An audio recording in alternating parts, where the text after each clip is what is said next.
Buenas noches, soy Orlando Borja y el día de hoy vamos a hablar acerca de un libro muy bueno que se llama El tatuador de Auschwitz, del autor Heather Morris. El tatuador de Auschwitz es un libro que habla sobre una historia de amor, una historia real en los campos de concentración de Auschwitz. Es la historia de Lale, es un joven esloveno que es llevado a los campos de concentración. Él es judío y finalmente llega al campo de concentración, y él tenía una característica, que era un tipo muy carismático y además hablaba muchísimos idiomas.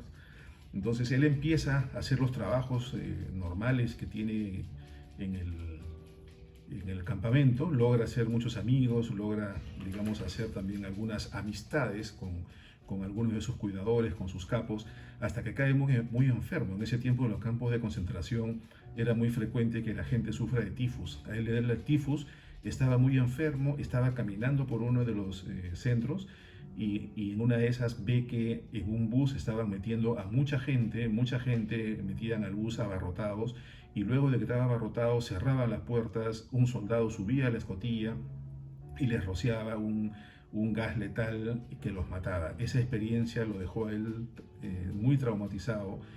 Se desmayó en ese momento, despertó después de 7 días, y la persona que lo cuidaba era el tatuador. Cada persona que llegaba al campamento de Auschwitz inmediatamente perdía su identidad, perdía su nombre y se le tatuaba en la muñeca de la mano izquierda un número. A partir de ese momento, cada prisionero era un número, no era una persona, no tenía una identidad. Esta persona logra salvarlo, lo cuida, lo sana y finalmente le propone que lo ayude a él en ese trabajo. Él originalmente duda, pero finalmente acepta. Al aceptar ese trabajo, él tenía ya privilegios en el campamento. Él tenía raciones extra de comida, podía movilizarse sin que nadie lo cuestionara, andaba con un maletín que lo identificaba. Entonces cualquier guardia que él lo interceptaba, él mostraba el maletín, decía unas palabras, que era el tatuador, y finalmente él era libre. Nadie cuestionaba que esté a diferentes horas o en diferentes, en diferentes lados. Finalmente él, al ser muy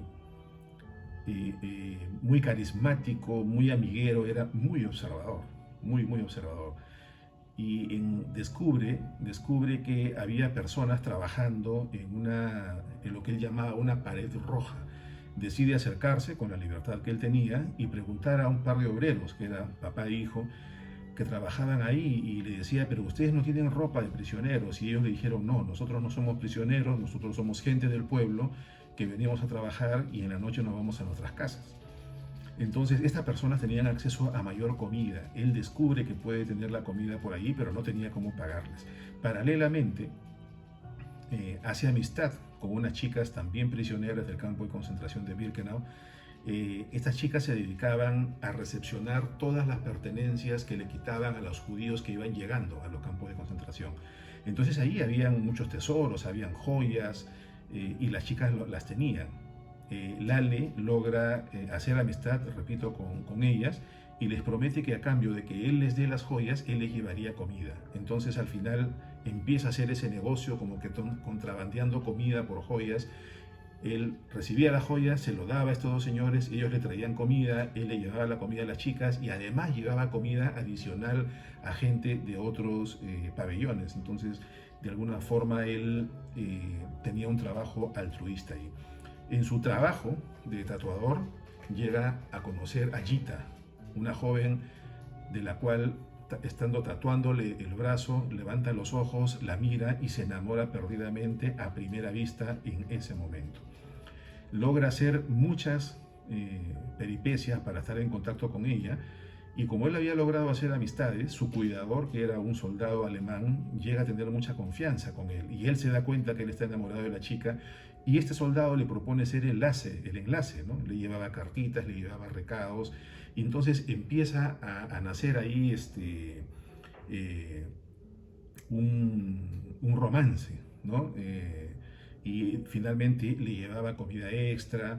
En una de las ocasiones, Gita logra enfermarse muy grave, y él igualmente a través del contrabando de las gemas, de las joyas, de los diamantes, logra conseguirle la penicilina, la medicina que le salva la vida, y además también sobornando y aprovechándose de la llegada que tenía con su cuidador, logra trasladar a Gita de un trabajo forzado a un trabajo de oficina. Finalmente, ya en las postrimerías de la Segunda Guerra Mundial, llegan los rusos a rescatar en esos campos de concentración. Gita es subida a un tren y en el camino logra escapar de los captores y se queda con una familia polaca. Lale no tuvo esa suerte. Lale se quedó en el campo de concentración, después lo trasladaron a un centro de concentración de Auschwitz, y después a un centro de concentración de Birkenau, y luego a un centro de concentración en Suiza, en Suiza efectivamente. Luego, con la incursión de los rusos, él es llevado nuevamente hacia otro campo. En ese momento él logra escapar nuevamente. Ya estaba libre cuando lo interceptan unos soldados rusos, ¿no? Y los rusos, al ver que Lale conocía de muchos idiomas, deciden llevarlo a la base donde estaba toda la cúpula de los rusos, para que trabaje ahí.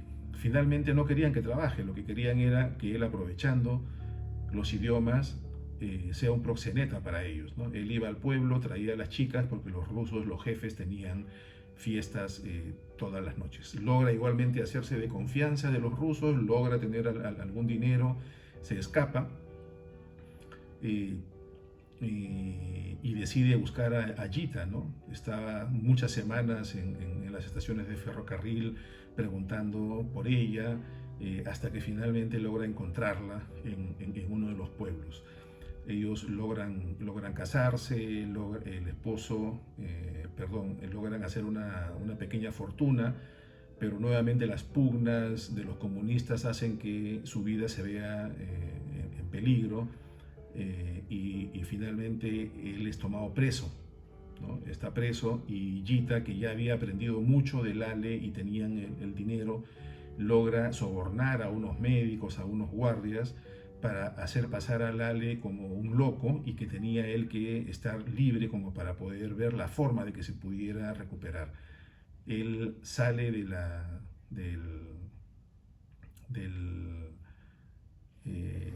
de la prisión en donde estaba, va a su casa, y Gita logra hacer que ellos se escapen y vayan a otro país. En ese otro país ellos igualmente logran tener un comercio de telas, se hacen muy prósperos, y tienen su familia, y finalmente logran tener una vida acomodada y feliz. Esta es una historia de amor, es una historia real, aunque han habido algunas discrepancias a lo largo del tiempo.